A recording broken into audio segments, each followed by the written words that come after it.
Saludos suscriptores, ¿cómo está? Espero que bien, bastante bien. Hoy hablaré sobre por qué el videojuego Batman Arkham Knight es tan malo. Si bien en mi otro video ya expliqué mis razones, no fue tan bien explicado. Espero que disfrute mucho este video. ¿Por qué Batman Arkham Knight era tan malo? No pensé que Arkham Knight fuera malo. El juego fue bueno, el combate en el juego es el mejor que he jugado, las imágenes fueron geniales y, por supuesto, Kevin Conroy y Mark Hamill fueron geniales. Dicho esto, hay algunas cosas que no me gustaron. Arkham Knight tenía mucho potencial, pero en lugar de ser un gran juego, es un juego decente. Para empezar, hablemos del problema más evidente.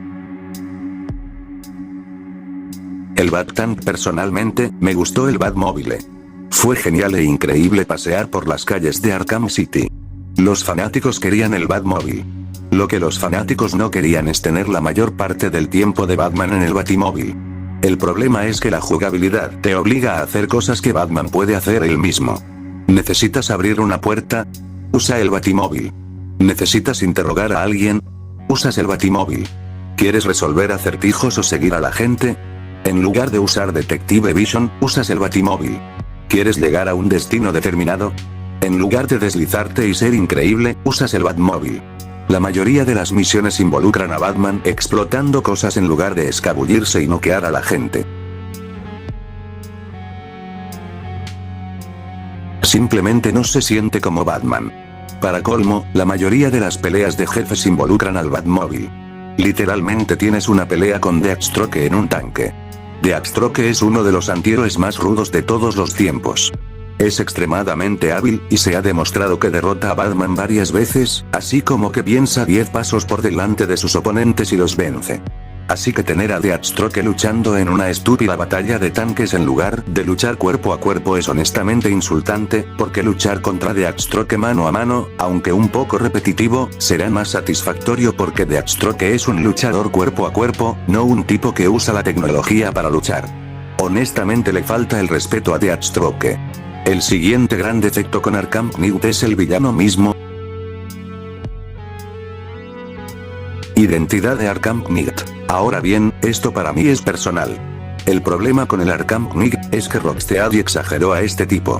Dicen que Arkham Knight es un personaje independiente, es un personaje completamente nuevo creado específicamente para los juegos, y Arkham Knight experimentó los eventos de los primeros 3 juegos. Cuando se reveló que el Caballero Arkham era un personaje del cómic, todos acusaron a Rocksteady de arruinarnos sin mentir. Para empeorar las cosas, todos ya predijeron quién era Arkham Knight antes de que se lanzara el juego. En caso de que no sepas quién es Arkham Knight, es Jason Todd. Pero esta versión palidece y apesta en comparación con la versión cómica. La razón por la que Jason Todd es un personaje popular de Batman, así como uno de los antihéroes más conocidos de todos los tiempos, es porque Jason Todd es agradable y está bien desarrollado. Jason Todd en los cómics representa los defectos de la ideología de Batman, o al menos representa un argumento efectivo contra la regla de no matar de Batman. Quiere salvar Gotham City, pero quiere usar la violencia porque es más efectiva.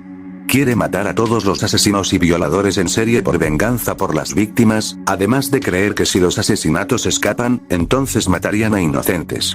Él quiere detener los crímenes. Él cree que aunque matar criminales lo convertirá en un monstruo, al menos salvará a una futura víctima.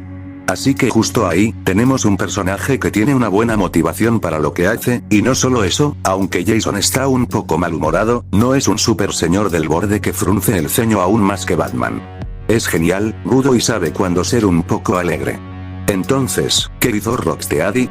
En lugar de crear un nuevo personaje, o al menos hacer que Jason Todd sea similar a su personaje en los cómics, hacen de Jason Todd un individuo quejumbroso que es súper oscuro y serio, y tiene un arco de personaje realmente rápido que se siente discordante. La razón por la que a la gente no le gusta Jason Todd como el Caballero Arkham, es que se siente apresurado. Jason Todd convirtiéndose en Red Hood en los cómics tiene más sentido porque fue pensado, se planeó con anticipación un par de números, y hubo un descanso en el que se ve a Jason Todd oscureciéndose. Aquí, Jason Todd se convierte en un villano a un héroe en una noche, y trataron de meter a The Bat in the Family en un solo videojuego, que ni siquiera era la historia principal. Otra cosa es que Jason Todd en Arkham Knight es desagradable, porque Jason Todd se alía voluntariamente con un terrorista para mata a su propia ciudad. Jason Todd en los cómics puede haber tomado algunas decisiones oscuras, pero nunca lo haría. Nunca aliarse con un villano, e incluso si lo hace, Jason Todd nunca matará a civiles inocentes ni les hará daño. Jason Todd en Arkham se convierte en un líder de la milicia que hace estallar las cosas. Lo único interesante de Arkham Jason es que es nervioso, que es de lo que trata Red Dead. Si Rocksteady quería seguir su camino, en lugar de hacer Arkham Knight como Jason Todd, pon a Thomas Elliot. Tendría sentido, Ush en los cómics se parece más a Arkham Knight, y también tendría sentido porque conecta Arkham City con Arkham Knight. En Arkham City, Ush logra verse idéntico a Bruce Wayne. Puedo seguir y seguir, pero no quiero perder el tiempo. La razón final por la que no me gusta este juego es los villanos. El problema que tengo es que Rocksteady parece creer que cada historia de Batman necesita tener a Joker en ella. Lo cual, me parece un poco insultante. Tener a Joker en cada juego de Batman es como tener al Duende Verde en cada juego de Spider-Man. Realmente no encajaría. Cuando ves a Joker en un juego de Batman, eclipsa por completo a todos los villanos y los hace aburridos. Tomemos el espantapájaros de Arkham, por ejemplo. El problema que tengo es que Rocksteady se centra todo su tiempo en trabajar en Joker, y se olvidan de desarrollar al villano principal de Arkham Knight. Arkham Scarecrow quiere esparcir su toxina del miedo alrededor de Gotham City. Pero, ¿por qué? ¿Por qué quiere hacer esto? No lo sabemos, es un tipo malo porque se opone al protagonista. No conocemos sus motivaciones, no parece genial. No solo eso, sino que en Arkham Asylum Killer Croc marcó la cara de Scarecrow, entonces, ¿por qué Scarecrow gasta tanto dinero tratando de eliminar a Batman cuando debería estar derribando a Killer Croc? Me gusta Mark Hamill como el Joker, pero se roba demasiado el centro de atención. Joker siendo la alucinación de Batman se siente forzado, y cuando estoy tratando de escuchar o pelear, Joker está siendo molesto. En conclusión, las tres razones principales por las que Arkham Knight fue decepcionante es por los villanos, la sobreexposición del Batimóvil y el propio Arkham Knight.